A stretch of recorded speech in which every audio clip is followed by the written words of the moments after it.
Chapter 1. The Big Deal About Worry. If you're reading this book and you're from what is often described as the developed free world, let me ask you some questions.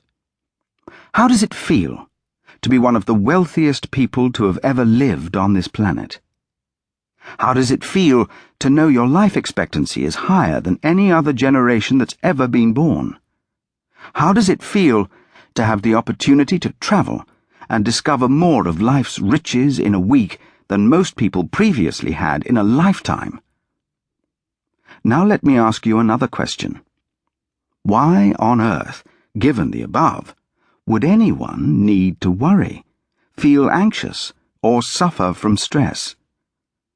But the fact is, we do. Some argue that our mental well-being has never been as fragile as it is now. Newspapers scream headlines of a stress epidemic. Doctors' waiting rooms are full of people suffering less from tangible physical ailments, but more from psychological ones.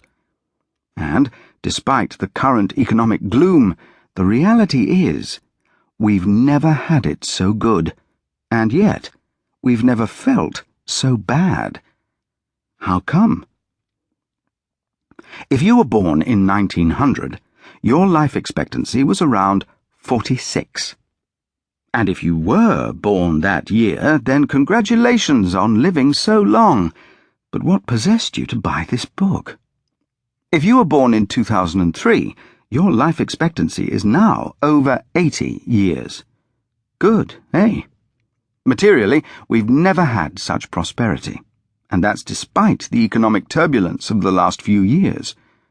Technology has transformed our lives, and yes, although it can always be used to bring destruction, in most cases it's used to bring hope, help, and convenience to millions of lives. In a nutshell, we're the healthiest and wealthiest generation that's ever lived. And we're worrying more. Survey after survey reports both stress and depression levels are rising. The medical profession continues to dispense pills and potions at an alarming rate in order to rectify or at least dampen down our anxiety. And now there are even calls for children to be screened for anxiety disorders to prevent them developing mental problems in later life. In a generation where an overwhelming sense of gratitude should be our defining emotion, it seems fear, in all its various guises, is actually more pervasive. Strange, isn't it? But however strange it may be, it's reality. This is no half-baked conspiracy theory. Worry, stress, anxiety, or whichever label you prefer to use are real issues. Not only are they real issues, but they have real consequences.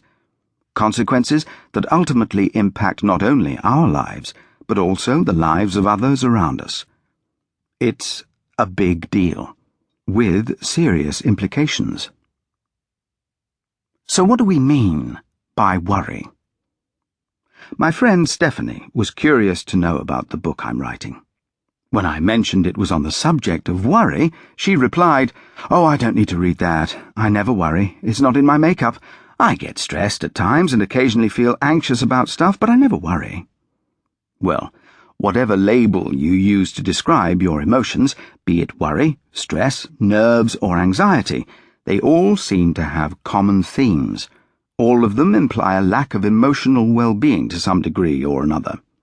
However, like the words love or God, they're often used liberally and without any thought about their real meaning. They're words which mean different things to different people. But as you'd expect, people are not about to sit down and analyze or unpack what they specifically mean. The person experiencing some form of emotional turmoil is unlikely to embark upon the following conversation.